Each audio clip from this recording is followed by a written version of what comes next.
And we are live. Hello, Scotch world. Everybody that's joining us, if you're here, might not be anybody here. I don't know. Scotch Test Dummies are here. I'm Scott. I'm Bart. And with us tonight is Jerry. Pleased to meet you guys. Jerry. And this is possible because of you. You sent us samples of Paul John Indian single malt whiskey. Right. And you sent us two different samples. One is the edited, or the name of the whiskey is the edited. Right. It's a single malt bottled at 46% ABV. Bart, you have the bold, which is correct. One of their other single malts that is peated. Right. Jerry, I mean, just tell us a little bit more about Paul John Indian whiskey. Sure. So earlier this year, I had the opportunity to go to India. We have some relatives there. My family's actually originally from India, and I had written to these guys a while back to see if I could have a little tour of the Paul John distillery, which I went there and had a great time. They showed me the whole place. I met with the distiller, master distiller, Michael D'Souza. And before going, I had won a competition with Paul John, and they sent me a bottle of the edited. They sent me a bottle of the edited, and I chose not to open it. I wanted to go visit the distillery first.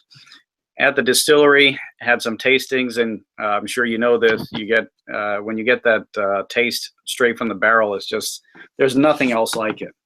And had that, and Michael was gracious enough to give me two more bottles. One was the peated, which is called Bold, and the other one that had no peat at all called Brilliance. And I brought those two back with me, and I had the three flagship whiskeys in my house. And I know you guys kind of tend towards the peated side, so I sent you those samples. And these are known as the three flagships. They have special runs over and over again every year, but these are the three pillars, so to speak. The first one is called Brilliance. It has no peat at all, and if you compare it to, which everybody does, they compare it to Scotland, it's kind of like a Highland whiskey. And you have Edited, which has a little bit of peat in it. They kind of mix the peat and the unpeated together. And then you have the Bold, which hits you in the face, kind of peated whiskey. They actually import the peat from Scotland, so that's kind of wild about that. That they actually import the peat and they do the whole process with peat from Scotland. So these are the three flagships, so to speak, and that's in a nutshell for you guys. Actually, Bart, we've got Paul John Indian single malt, and what are we going to do? We're going to test it. We was going, and I was like, we forgot to test it. No, you were good. I figured you were leading me right in. That was a perfect deal. You walked right down them, and I thought, here we go. And then you fed it to me. I was like, that was perfect. I was waiting for it, man. That was almost orchestrated and planned. Well done. Now, I was looking online, Jerry, at the I'm on the Paul John. It's pauljohnwhiskey.com is their website. Right. I had pulled up the edited, and the way they had it phrased, almost like they just used maybe peated casks for the edited. Yeah, I think you're right. I think that's how it is. Yes. It sounded like it wasn't peated itself. It's just like that. And if I can pull it back up here to see how they actually phrased it. Oh, it says there's a the edited generally is unpeated, but it says a hint of peat has been skillfully created from discreetly chosen cask profiles. Ah, okay. Maybe that's what it is then. Okay. Wow. In there. But I'm sure the Bold is peated, and you said they're importing right their peat from Scotland. Yes. Okay. And also, Jerry, you are on Twitter and Instagram, whiskey blogger, of course, and your handle is Jerry D. Mann. Jerry D. Mann, M-A-N-N.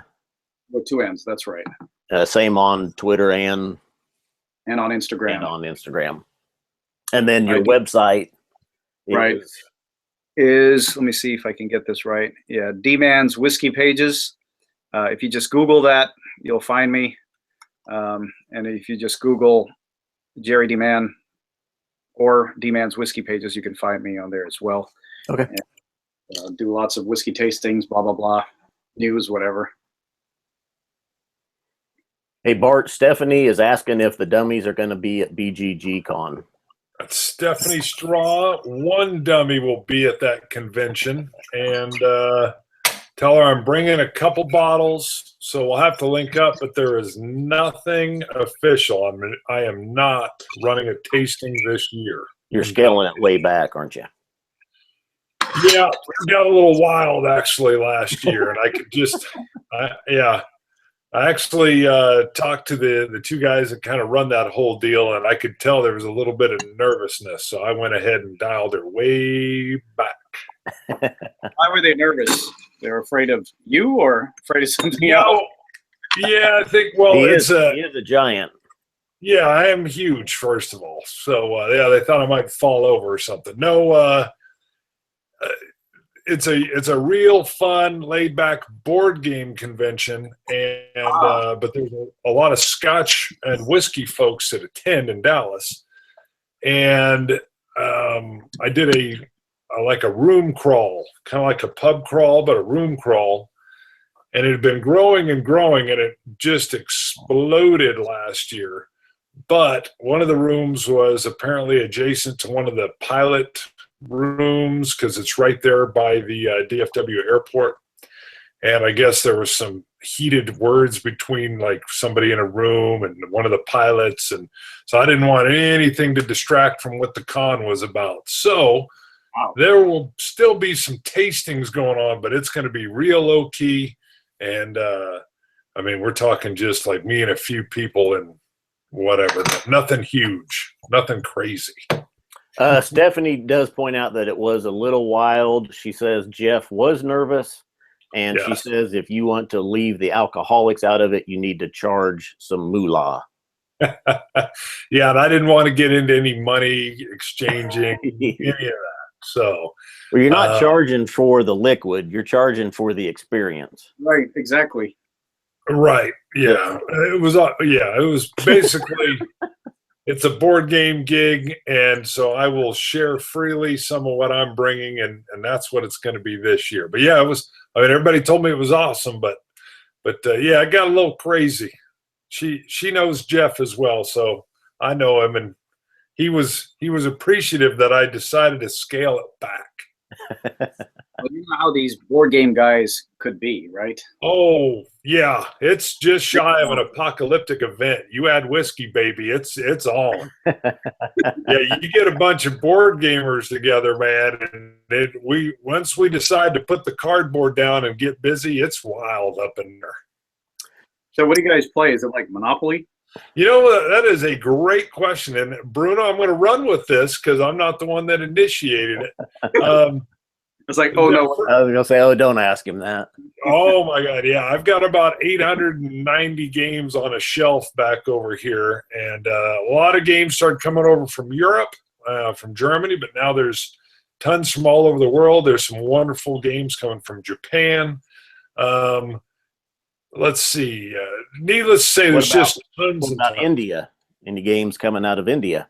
You know, I don't. You know, there's a company called Queen Games that is actually based out of Germany, but I've met the owner and his son, and they are originally from India, but they've moved and migrated to Germany. I can't remember the gentleman's name. Great guy, but yeah, lots and lots of games. So I'll tell you what. Here's a plug. Go to a YouTube channel called Bonding with Board Games. I have a YouTube channel with board games, and you can see some of them there if you want. How's that?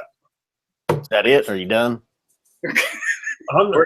We're going to bring it back. Jerry is our guest. Yeah, bring Jerry back. Bring him back. We're going to bring it. Well, look at this. What about this? Can you reference what am I holding here? I saw that on Instagram the other day. What is that? Go, Bart. Tell him what that is. All right.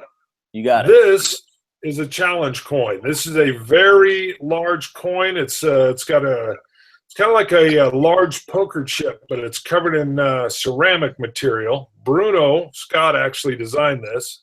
It's got our logo on it. It's got a lot of our sayings. And what's real cool, I don't have anything in my glass yet.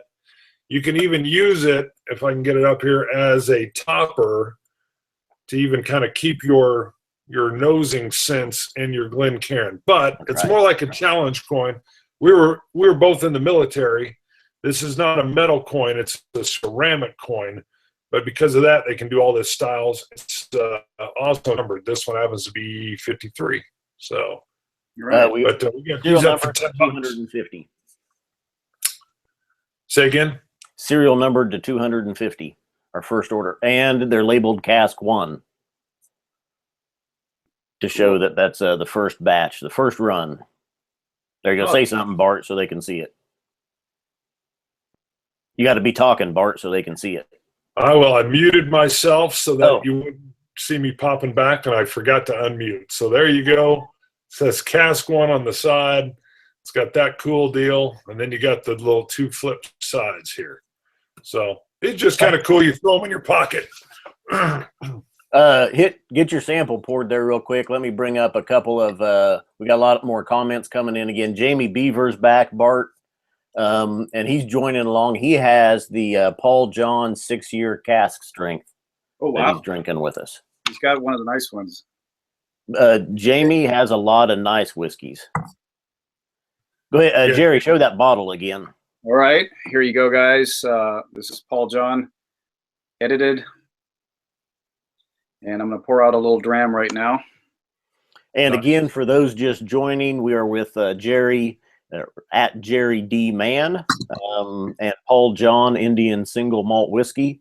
I have the edited, a sample of the edited bottle. Bart has a sample of the bold bottle, which is peated. And Jerry is drinking the edited as well. I get a real nice grassy, citrusy, malty, almost a little bit of salt as well. Oh, that's so awesome that you said that, because what's interesting is they have a 2-level rickhouse where they mature the casks, and Goa, where this distillery is, it has it's really close to the ocean. And so the levels of this are like the Brilliance casks are all underground, so they don't get exposed to the seawater or the sea side. And the one above ground, like the edited, they take some of the whiskeys from the above level maturation casks, and they mix those, and that's where you get the sea salt. Huh? Interesting. That's so awesome you said that. Bart, what you got? Well, I'm going to obviously have something a little bit different from what you have there. First of all, I'm impressed with your nose there, Scott. That's just yeah. I almost think the clock is right twice a day, right? Bam. You might even be able to tell me what I got in my nose from where you're at. We're not even in the same house. Yeah, you would be like. Well, the nose is not.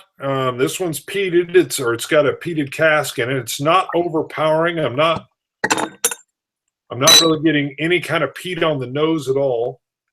Really? I'm not getting a peat on my nose. I'm getting. I don't know. You're gonna have to come back. I get a little bit of a sweetness. There you go. Picking up kind of a mossy. A mossiness, not in a bad way, not in a bad way. And there's something else under here I can't quite get, a little bit of wood. Almost like an older wood. I think I'll have to put a drop of water here after I taste it and see if that'll open the nose up a little bit. So let me just say real quick, because Alan Brody commented that he's never heard of this distiller. Okay. And honestly, we hadn't either until recently. And right. Jerry, you kind of know how long this has been available in the States and how long it's been around. Right. It's been in the States probably just a little over a year. And so the rep, his name is, or the country head, his name is Ajay. I think he's been making his way around the United States for a while, but the distillery itself, I believe it's around 7 or 8 years old now. It's not a very old distillery. It's relatively young. And just those joining us, Paul John, just from their website, a picture kind of their bottlings and their design. But you can Paul John Whisky without the E, WHISKY.com, pauljohnwhisky.com if you want to check it out. All right, now neat. Without the water in, I did get. I wouldn't say like it's not an overpowering peat. It's not like an Ardbeg peat. It's more of I get a smoke, right? Smoked wood on it. And then it transitioned into a real nice tobacco flavor. Mm. I just added some water, so I'm going to nose on it.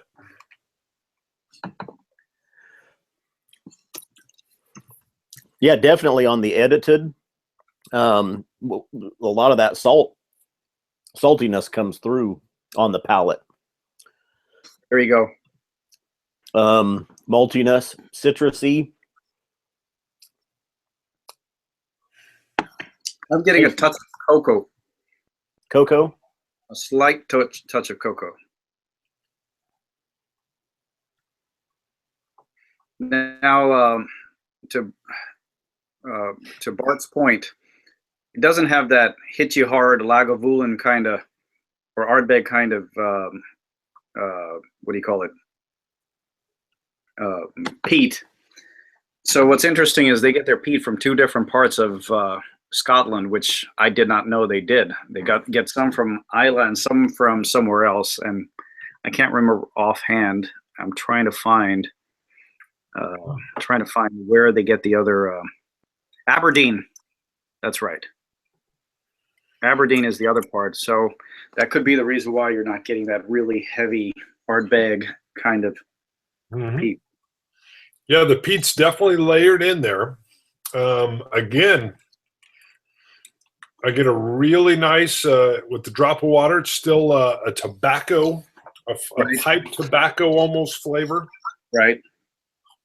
And then maybe a little bit, it trails out, maybe a little bit of almost a chocolatey kind of flavor. But the primary thing I'm definitely getting is that a little bit of that peaty smoke, but not that, like you said, not that typical Ardbeg type, and then a real strong tobacco. You know, that's interesting because I never thought of that flavor profile. But tobacco, definitely. Definitely. I'm still struggling with the nose. There's something I can't pinpoint. Again, the surprise was there's not a heavily peated nose here. I'm almost getting like maybe almost a hint of black licorice. It's kind of got that almost a heaviness, but a sweetness and an oak that's rounded in there as well. That is interesting. Now, again, Bart has the bold edition, which is the peated one. And then I've got the edited, which is non-peated. Jerry, do you know our price points on the Paul John?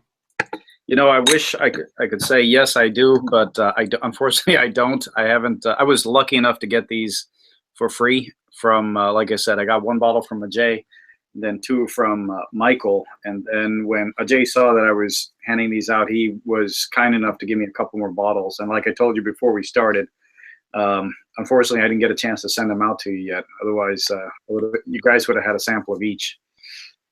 Now we've had a couple comments about Indian whiskey in general, and I think it was Gakin is on here with us, and he hasn't experienced an Indian malt now. And like I was telling Jerry before we went live, the only other Indian malt that I've had is me and Bart had, and we're both surprised by, is Amrut Fusion. Right. A very well done Indian single malt whiskey. And in our parts, it's roughly $65 a bottle. Really surprised me and Bart when we bought it. And it was the main reason, and I think some people took us wrong when we reviewed it because we acted surprised that an Indian whiskey was good. Right. And it wasn't so much that as the fact that here me and Bart are, and it was early on for us. Sure. And we're in the liquor store, and fact is that bottle was $80 at that time. Right. And on a whim, Bart buys Amrut Fusion for $80. And we knew it was an Indian whiskey, no experience with any whatsoever at that point.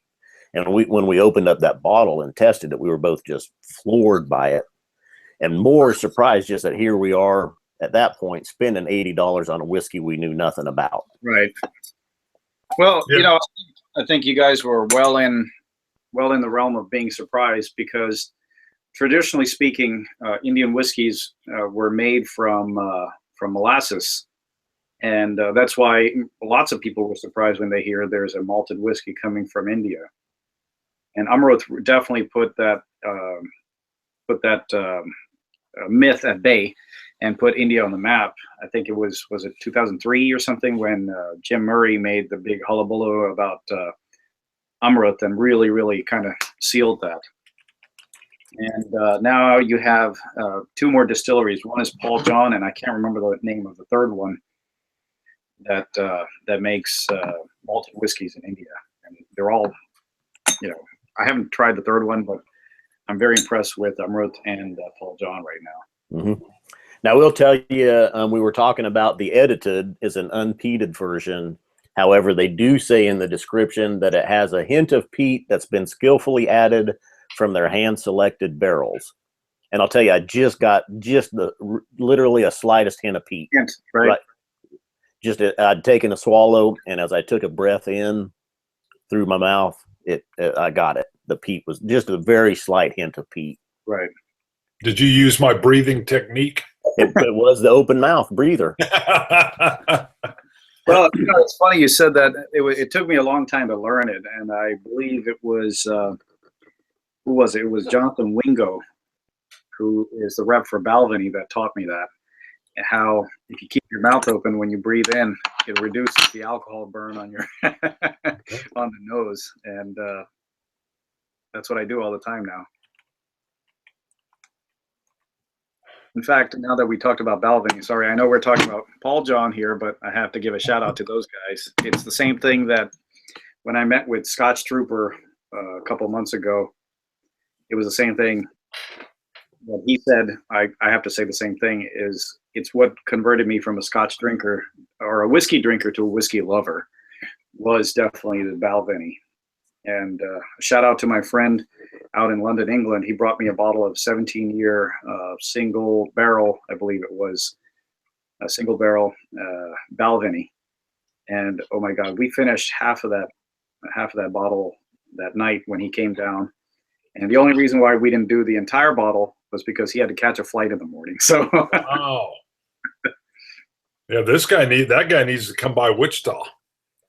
Hey, I'll tell him, Sanjeeva, if you're listening, we need to have a meetup over in Wichita. That's right. There's a lot of flight schools out here. All you world-class pilots that come in to get your certification at Cessna and Beechcraft, come on by. The bar is always open. Hey, Jerry, real quick, you were drawing a blank on the other main distillery in India, and Yes. and Jamie Beaver, who's enjoying the 6-year cask strength. He points out the third distillery is Rampur, Rampur. There you go. All right, Jamie, thank you very much. That's awesome. Don't underestimate the power of the Jamie. Hey, there you go. Yeah, Jamie's all over. Jamie's got it. He sent us some pretty rare samples. Oh, a plethora. I'm still working through them. Jerry, you are the man. Oh. Or Jamie's the man, too. Jerry, Hey, Alan Yes, sir. Brody is asking, would this whiskey age faster due to the weather of India, kind of like Cavalon? Exactly. That was something that I learned when I was there. One more thing is I also visited the Amrut distillery, And both master distillers from both distilleries told me the same thing, is that the angel share is really high, up to 14%. Really? In a year. Yeah, it's just ridiculous. And it definitely ages a whole lot faster. And as a result, these guys have to work relatively quickly. I mean, if you consider a year quick, but relatively quickly in trying to develop a particular style or a particular expression of their whiskeys. I found that very interesting because I had been to Scotland many years ago and got to see in the distilleries there how they did things versus how it was in India. So cheers to aging and angel share. Yeah, this is delicious. I'm really enjoying this. I'm going to let it sit a little bit and see if it opens up and changes a little bit. I'm tempted to almost polish it off. Well, like I said, Ajay sent me, gave me a few more samples, so I'll be able to send you guys a little bit more now.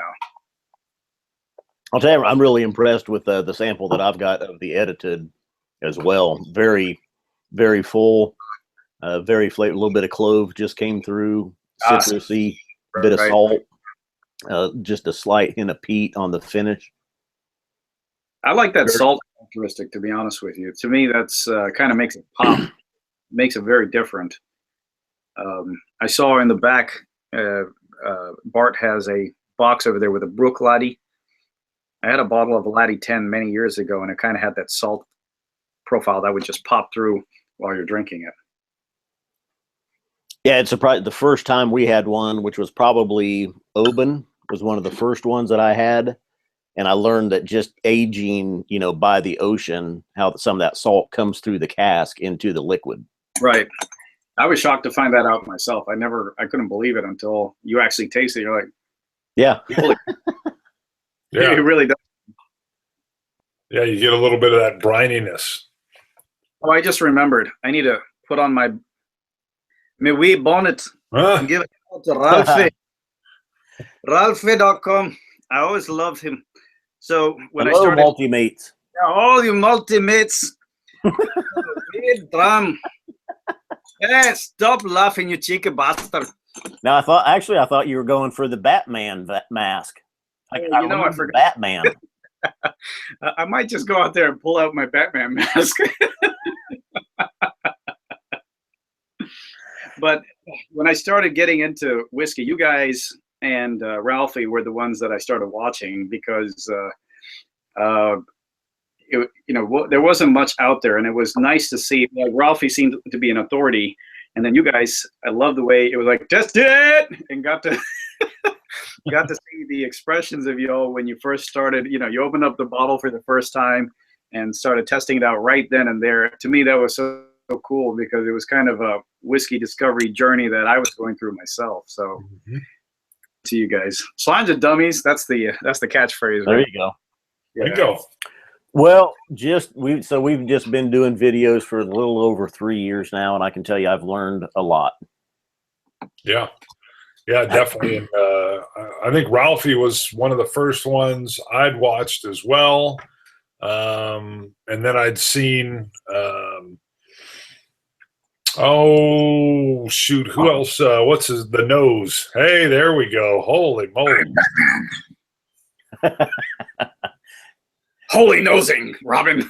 Where is she? It's Batman. Cheers. Okay, I gotta new alter ego now. Now I'm going to say right there, you would fit in great at the board game convention. That's all I'm saying. You could come at any time, and you would be welcomed with open arms, and I would welcome you with whiskey on top of that.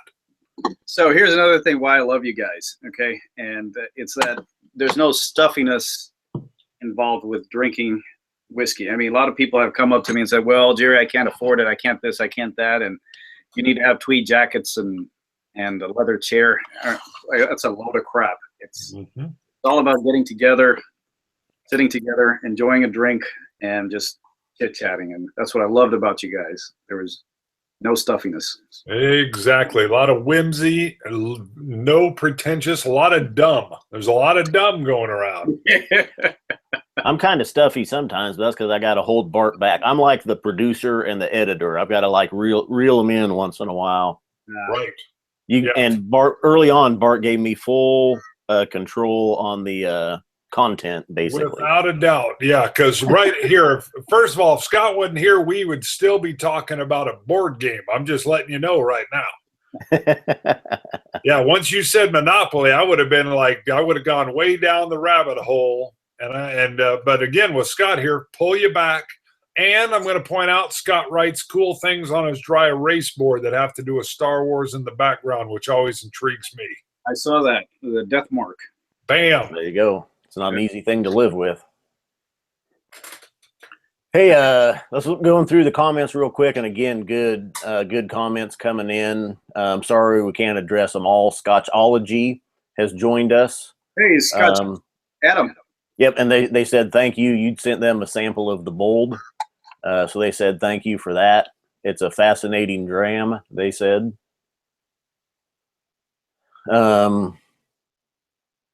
Yeah, Gakin again asked about the aging in India and a whole new approach to aging. He assumes Indian malts are bottled early. Yes, that's right. I don't know about early, but quicker than some other climates. Right, that's a better way to put it. Right. Like if you look at Amrut, they had a bottling recently called Greedy Angels, which was I believe it was their 10-year release. They call it Greedy Angels because a whole bunch of it had gone away to the angel share. So I would imagine. I love the fact though that now that they're coming out with, like, this is wonderful. So they're able to turn out and get a lot more of this moving through. Kind of similar to Cavalon because they've got that shorter aging process. right. So, I mean, talk about a perfect time, and they're able to, I would imagine you were there. Maybe you can even answer this. They're probably able to try some different experiments around because they've got such a quick turnaround. They don't have to wait 12 years to find out, oh, yeah, this is working. I mean, they can figure that out in maybe 2. It's interesting you said that, and that is definitely true. When I was with Michael in his cabin, he had a line of some 40 samples there for him to try out, and I was thinking, man, what a job every day. And you walk in to the distillery or walk into the offices, and you just breathe in that beautiful smell of aging whiskey. And he was like, yeah, we don't smell this anymore. It's just, this is normal for us. But it was interesting to talk to him about that. He said, my job is very interesting because it's 50% science and 50% art. I have to understand the science part of actually the distillation, the fermentation, all that stuff. And once that's done, now it's my job to, like you said, try out different things and play around and see what actually works. And that's how they make these special releases. Now, I can't remember, did you say it was Ken that had the 6-year special release? Jamie Beaver. Jamie. So Jamie had the special release. They were able to do these special runs because of that. I had he gave me a very special sample, and I think it was called the Jupiter or something, and it was a very special release. I tell you, I can't tell you, I swear, when I drank it, it was like you were drinking a cream cake. It was like a Christmas cake. It was so creamy. It was like cinnamon, plums, all that, all mixed in. It was in a liquid form. And so they're able to do these kind of things because exactly what you said. Shorter cycle. Wow. I want some of that. Yeah, me too. Yeah, matter of fact, we'll give some of that to Scott's mom. We always tell her about all these baked good type flavors, and then she tries it and is like, what? I don't get any of that. Hey, if you guys saw me checking my phone a few minutes ago, we had a payment come in, and Robert Divers bought one of our coins that we were showing. But so Robert, I know you're tuning in because you just commented as well. And Robert says that he's bought a lot of Scotch from the Dummy reviews, and he's never had a bad dram. Oh, cheers. Cheers to that. So we must be getting some things right. Well, I'll caveat that in one thing though. Scotch is a well-made product, and man, I got to be honest with you. I mean, even if something doesn't quite hit my palate, it's still not a bad Scotch. So Now, and Jerry Allen is asking, is the Paul John Distiller on the coast in India? Yes, it is. It's on the. There's a state called Goa, Goa, and that's a coastal state. And exactly like you said, it's on the coast. And maybe you tuned in a little later, but we were talking about the maturation areas. It's they have two levels, one above ground and one below ground. And those casks that are matured above ground, they get that salty flavor. now I'm going to tell you, there's a board game called Goa, and it has to do with trading. Is that like a trading port from the days of yore? Or? Dude, you're sharp, man. I got to tell you. Yeah, it is. I had to do a little bit of my history when I went there. So Goa was a Portuguese colony long time ago, and there was a lot of trade there. As most of us know, India was the center of the spice trade.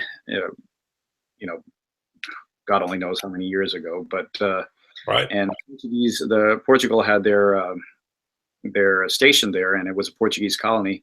Many people still speak Portuguese there, believe it or not. Well, I'm telling you, there literally is a game called Goa, and it has to do with that kind of trading. And so there you go. I got to look into that now.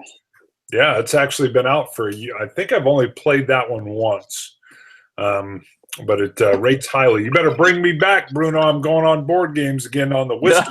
We already touched on board games. You can't do it anymore. I know. We've hit Star Wars, and then I sucked, right? He said go, and I'm like, oh, I know that. Board game.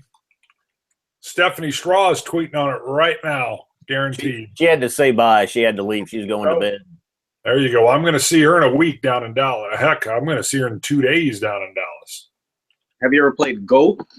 Yes, actually. I played it once, and I have my own Go board with some beautiful Chinese black and white pieces. But I played the real simplified where I only played like, I don't know, 8 squares or something. The guy was just kind of showing me how it works. And I got to admit, it's kind of like, I played chess with my dad back in the day, but Go, I think, can be its own game. You could spend your life just playing Go. So, I mean, it's awesome. But, yeah, I have played it. It's a beautiful game. Rob, real quick, back to Rob Divers. He says he's in Dallas, so he was probably watching the Cowboys and the Steelers game today that me and Jerry was talking about before we went live. So that was a great game. 7 beat changes. Wow. Ezekiel Elliott's just a beast. Oh. Well, Rob, I got to tell you, the ambassador for Paul John Whiskey, the country rep or country head, he was there in Pittsburgh today watching the game. So Ajay is the name of the guy. Ajay, cheers to you on that. Well, and because he was with Raj, who is the kind of the U.S. ambassador for En Route.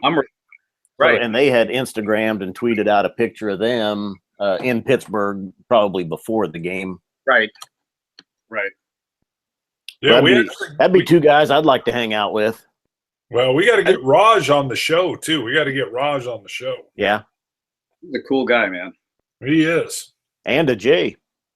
Ajay is really cool. Yeah, I had a chance to meet both of them. Ajay, I met him just a few weeks ago. He came down to Houston, and I was lucky enough to meet him. And like I said, he was kind enough to give me a few more samples, so you guys can expect them in the mail a little bit. Yeah, we won't turn them down.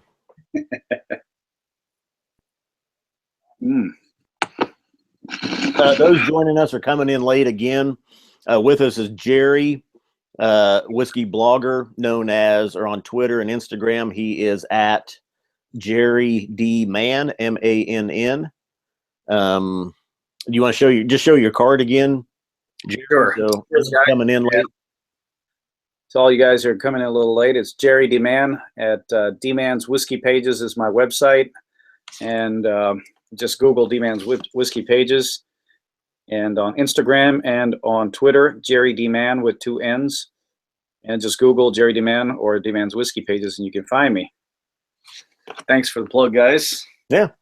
Well, that's a very cool logo. It almost looks like an old quill of a pen, but it's obviously a Glencairn in there. Well, you got it right. Typically I use a fountain pen when I write my tasting notes. Very cool. And, yeah, very much looks like a fountain pen, and then it's a little Glencairn. Beautifully done. Very nice. Thank you very much. Yeah, it was the well of the pen is a Glencairn class, exactly like you said. You're really astute. And I learned that word for SAT, by the way. Well, I like the way you talk is what I'm saying. You just keep saying stuff like that, and Scott will start believing it. Yeah, don't encourage him. And the what do you call it? The well of the nib of the fountain pen has the Glencairn glass, and the circle kind of represents the bottom of the glass. You know, if you have a little stain, a water stain, that's kind of what it represents, or at least that was the idea. And so that's what I've got right now. It started with my own crude drawing, and got somebody off the internet to do this for me in a little more professional manner. So thanks, man. I appreciate it. Yeah, it does. It's very nice logo. What's your guys's though? Ours is 3 years old. We might be needing a refresh here sometime. Maybe a height difference. Yeah, I know. Yeah, the one dummy needs to be a little taller and like a little bit more rugged looking. Just so people know, Bart is like freaking tall. He's like 6'6". Not like I'm average. I'm 5'10". You're okay? a little not like I'm Tom Cruise height. Oh shucks. Okay, so you're a pretty decent height then. I mean, so yeah, not bad. Average. Freakishly tall. Oh man, come on. Oh, are you still good together? Yeah, it's freakish. It is, baby. There's certain vehicles I can't even own. I could see you driving in a Leaf or a smart car. Yeah. Oh no. Yeah. VW Bug, pretty much out. Yeah. VW Bug equals clown car if I get out of it. There was that movie. What was it? Was it Cadillac Man? I can't remember what it was, but it was Robin Williams. May his soul rest in peace. But Robin Williams, he was like a car salesman, and he was trying to get this really big guy into the car, and he was shoving him in it. And once he got him in there, he said, "See, perfect fit." I mean, I'm imagining you like that. Yeah, that's it. That's it right there, baby. A lot of leg going in. How do you fit in an airplane then? Oh yeah. That's usually what I get is the exit seat. Okay. Or the bulkhead. Yeah, you'd have to ask for the bulkhead. Yeah, I need an exit seat. Otherwise, it's a painful ride. So it's like I got a death mark on me.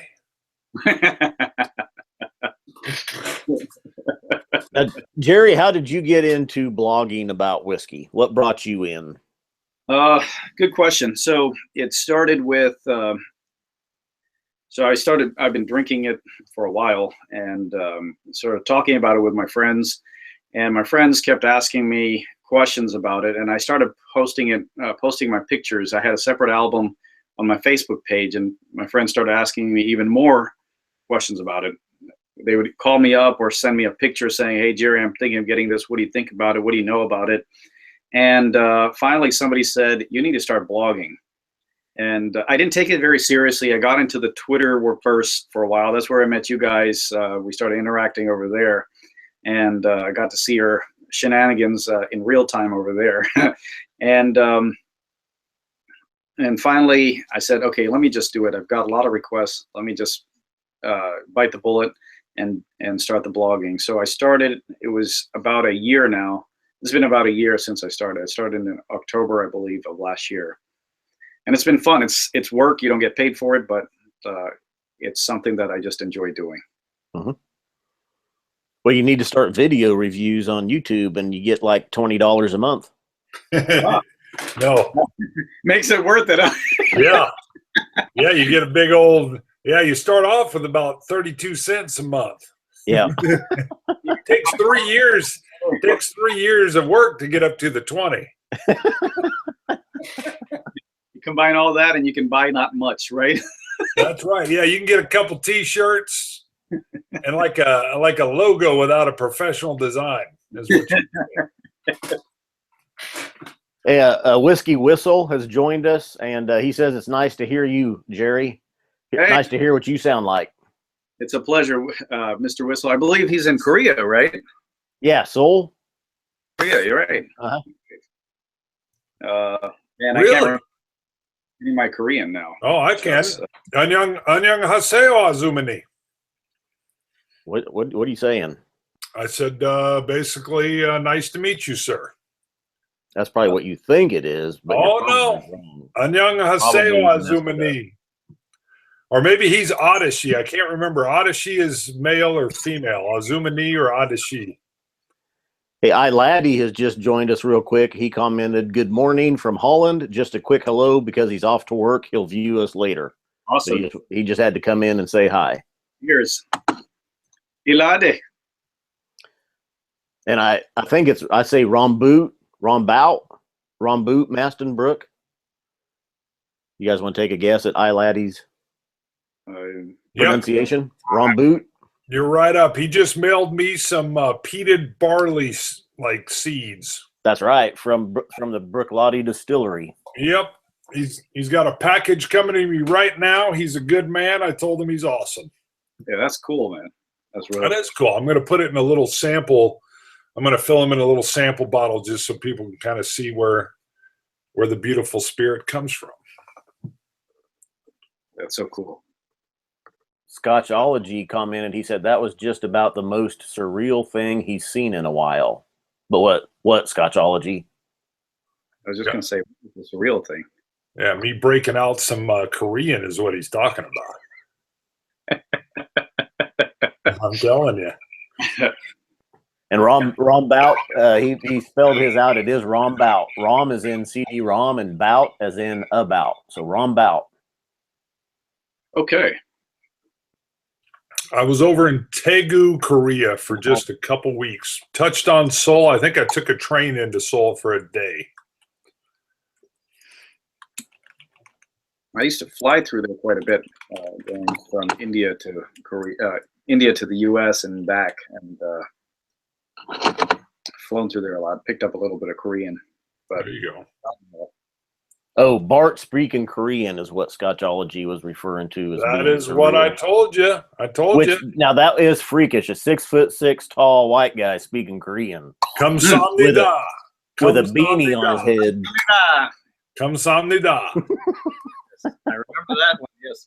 Yeah, it's basically, yeah. Thank you. I will give you a Korean story. When I first fly into Daegu, which is like a city of 1.2 million. Maybe I fly into Seoul first. I can't remember. Then I'm catching down to Daegu. But I was standing just against a wall, and little kids kept pointing at my freakishness, and they were getting beat down. I mean, I had not seen discipline done. I mean, apparently pointing at somebody and saying something like, "Look at that tall freak over there." elicited a beating, and I'm not kidding, man. And so I finally sat down on the ground just to get a lower profile. Did it work? It did. Now, the only other thing was I had to walk through the metal detector, and it was an old school metal detector. For some reason, they had built a ramp. And so I had to duck to get through this thing. I don't know what was going on, but I'm like, what kind of contraption did you have to build a ramp for this thing for? But yeah, there were kids getting slapped silly as they pointed at me. So You're just assuming they were talking about your height. well, it happens when you're 6'6", they're pointing at you and they say something, and immediately their mom commences to slapping the hell out of them. Your zipper was probably down. The penis may have been out. That is a joke. The penis was not out. That was That might explain the Korean prison for 2 months. I thought that was just a low rent hotel. I was not sure what was going on there. That's that's where I learned to say "kamsamnida." Thank you. Give me another. There you go, baby. Kamsamnida. This just turned wild and wacky all of a sudden. Yeah, I'm just gonna say we're going down. Mayday, mayday. Jamie Beaver even pointed that out. He says this just went south. Yeah, time for Bruno to grab the controls and wrestle her back on track. Go, we got to bring her back in.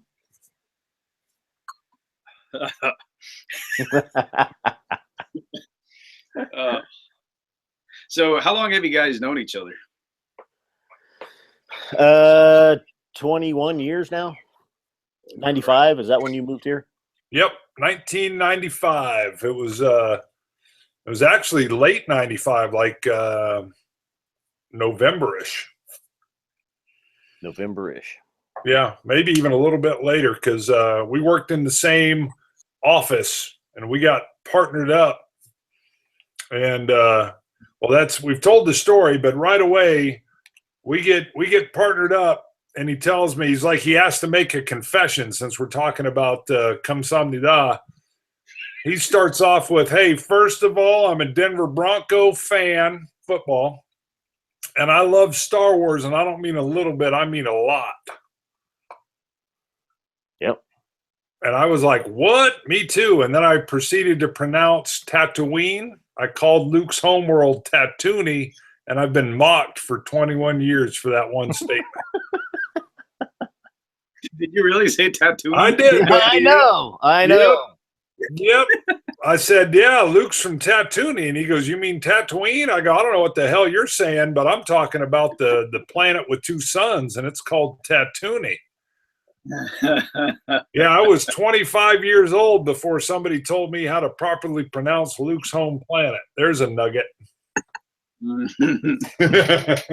Hey, real quick, Alan Brody is asking when we discovered our love for whiskey. As far as the whiskey world goes, I think even us we're fairly fresh to it, and I think it was probably about 06, 07 when my wife bought me some Johnny Walker Black because she thought I drank Scotch, and she was on a girls' cruise and she came home all excited. Hey, I got your dad some Scotch. It was really cheap. And I said, well, my dad doesn't drink Scotch. And she goes, well, I guess that's more for you then. And I go, well, I don't drink Scotch either. When you ever seen me sitting around sipping on whiskey? So since she bought it for me, I thought I'd give it a try.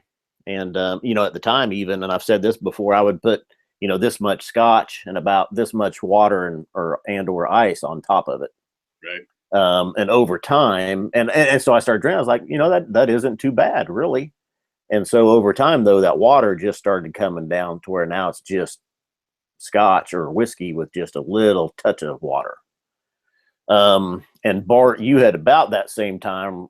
You can go with your intro. Well, there was a couple things. I love history. I'm a huge history. I really like military history. But the History Channel had what they called the history of spirits. And they did a whole thing on Scotch whiskey in particular. And it really captured how to a certain extent, they're taking history and they're bundling it and they're capturing it and they're throwing it in a bottle, and you can go back and taste it. And it was beautifully produced. And I remember thinking, wow, I've got I can't remember. I think I'd had some bourbon, but I hadn't really been big into the whiskeys. I'd had some craft beers, was kind of my thing at the time. And I had a little bit of Knob Creek that I had, but I immediately thought I need to do a tasting. And then I happened to catch a commercial on the radio where one of the liquor stores would do Scotch tastings. So I actually set up a bunch of coworkers. We came together, and he brought down and did like a 10-bottle run, maybe an 8-bottle run, just focusing on the different regions. And I loved right off the bat. First of all, I did not like the peated. As a rookie, the peated was like, oh, God. But I loved Cragganmore, and I loved Talisker right off the bat. And that's how I got started. And Yep. Bruno came to that first tasting. Yeah. And we were good friends, of course, at that time. And so we were really getting into it at the same time, and a couple of those tastings and trying this and that. And then, sitting around at work, we were like, hey, let's start doing reviews. That's so cool, man. It's a really cool thing. I wish I had more friends that were interested in that. My journey was a little different, yet kind of the same. I started out seeing my parents or drinking this, my parents being from India. That seemed to be what they drank at home, was whiskey. And as I got a little older and I got to see how much fun it was, everybody drinking whiskey at home, I had to sneak into the liquor cabinet and see what this was all about.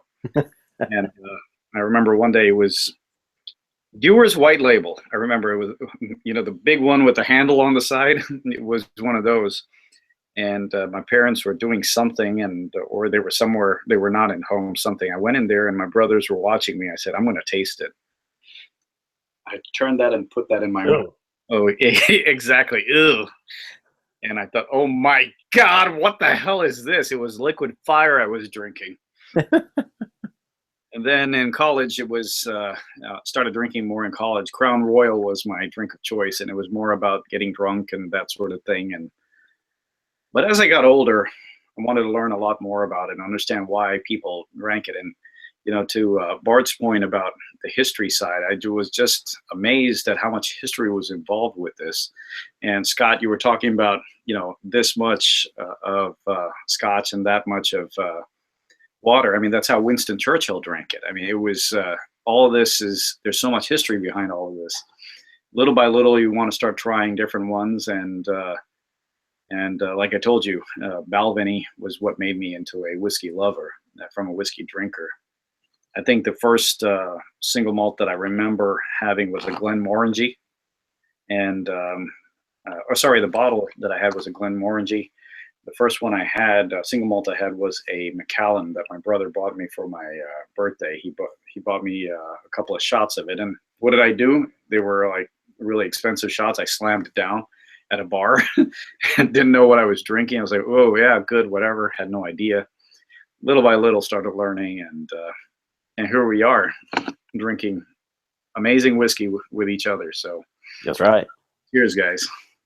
Cheers to you. And thank you. This is again, for those that didn't catch us at the beginning, this tasting of Paul John Indian single malt whiskey was possible because of Jerry, who sent us these samples. Oh, it's a pleasure, guys. It's a pleasure. Let's just say I was really blessed. People were generous enough to give me a bottle. I just wanted to share the love. That's all it was. Yeah. No, it's great. Yeah, I'm loving the whole world spectrum of whiskey that's going on right now. I mean, right. I know prices are going up and demand is going up, but I am loving how the supply is coming from Sullivan's Cove down in Tasmania and Cavalon and Taiwan and all the Yamasakis and the Hibikis in Japan.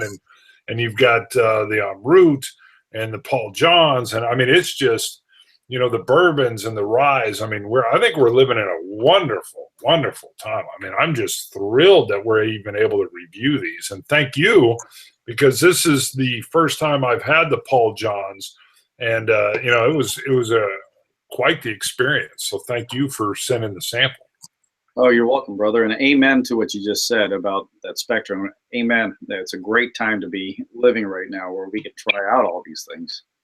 Yeah, I mean, it's a true world experience that's going on. And I don't know if that gets lost, but I mean, I know it's a profit margin based deal, but it's also just the idea that it's coming from everywhere.